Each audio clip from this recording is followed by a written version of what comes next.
Now, what did you see? What drew your attention to the sky in the first instance? Well, it was my wife Kathleen who first drew my attention to it. She pointed out something which looked like an aeroplane, but after some time, a minute or so, we saw that it wasn't because of the shape, number one, and the lights.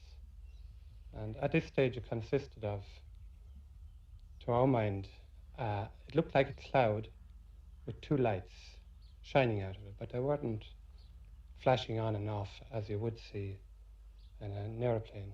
When we had travelled about 2 miles of the road, it had dropped to a level of about 100 feet from the ground. And how far away from it where were you from it at this time? It's very difficult to say, but it looked like 150 to 200 yards. It was more or less hovering at this stage. Could you see a shape at this stage? No, just a massive light. And it was coming down from the sky? It had come down, and at this stage it was hovering.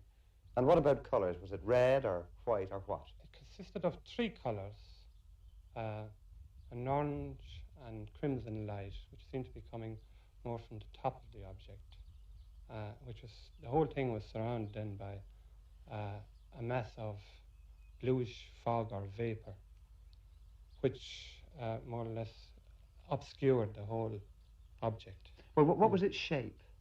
It was spherical, half a sphere, I suppose you could describe it. And did it actually come down and touch the ground? Well, I had been looking at it. When we got to the point where we saw it hovering, I stopped the car, switched off the lights and engine, to see if I could hear any noise. There was no noise from it. It was moving in a kind of a backward, forward direction and dropping very slowly. I was looking over a 5-foot fence, and Kathleen at this stage got quite frightened. Well, what frightened you about it, Mrs. Shelley? I just couldn't understand what it was. Well, what did you think it was? Well, I did think it was some, I won't say flying saucer, some identified object, something I had never seen before, something unnatural to my mind. Yes. Did you get out of the car at this No, stage? I didn't. I stayed inside and I called John. But you had a clear view of it? Yes, I could. The window was down and I could see it, probably not as well as John saw it at the stage when it was hovering. But I was watching it the whole time while it was descending from the sky. And indeed, it's just what John said it was. You saw just what he saw. Exactly. We discussed it afterwards just to make sure, and we did see exactly the same thing. And when your wife called you to get back into the car, had the thing landed at this stage? Well, it was just dropping below eye level at this stage, and my reaction then was to go down after it. And I was just about to climb the fence when Kathleen called me back. And discretion being the better part of valor, you went. I went, yes. Well, now let's just look at some of the possibilities. Do you think it could have been a meteorological balloon or something? This was my first thought, actually, that it could have been something like that. But then, of course, I don't know very much about meteorological balloons, but I would have thought that it couldn't drop so fast from the sky. It dropped that distance in less than 3 minutes. Or possibly have been 30 feet on the height of a house. Yes. But what about bog mist of some sort? Did this occur to you? It did occur to me, yes. Well, now, you've had a week or more to reflect on this. Have you thought what it could possibly be? I'm keeping an open mind on it. I'm not convinced of anything yet. But the Shelleys were not the only ones to make this odd sighting. Young Ellen O'Donnell was coming home 1.5 hours later with her boyfriend when she saw the lights too. I saw this strange object. I can't... over there, and... Up against the hill? Yes, up against the hill, and I just said to Teddy, there's something over there, and he said, don't mind it. What colour was it, Ellen? Oh, every colour, orange, crimson. I think there were a slight, There were lights coming out of it? No, not exactly. What shape was it, would you say? Shape. Was More round than anything else, I'd say. I'd say it was just something I An don't aeroplane, really know. maybe? No, I wouldn't say that at all.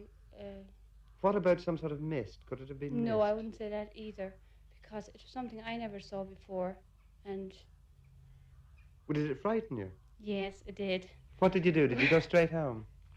I jumped into Teddy's arms. And off you went then, did you? No, well, we saw it. We were walking and we saw it. You know. But was it the moon? Suppose it was the moon. No, it wasn't the moon. No, definitely. Or some wasn't the moon. stars. No, no. It's just something I just couldn't really describe. It wasn't stars or the moon for that matter. It was in this field, not far from the Mullinahone creamery, that the Shelleys saw the object hover.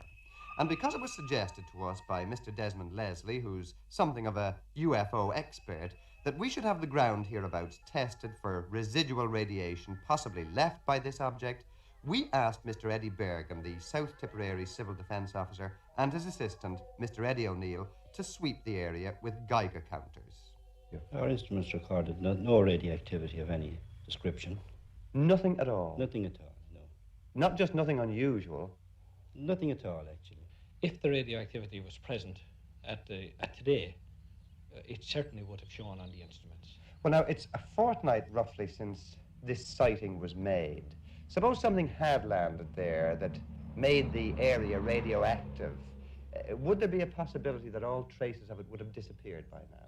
It's quite possible. I mean, it would depend on the intensity of the initial radiations, and we know that radioactivity decays according to a certain law, which is known as the 7/10 law. In other words, if for every 7 multiple of the time, the radiations decrease to 1/10 of their intensity. So that if there was some radiation there, what you're saying is it could have disappeared by now.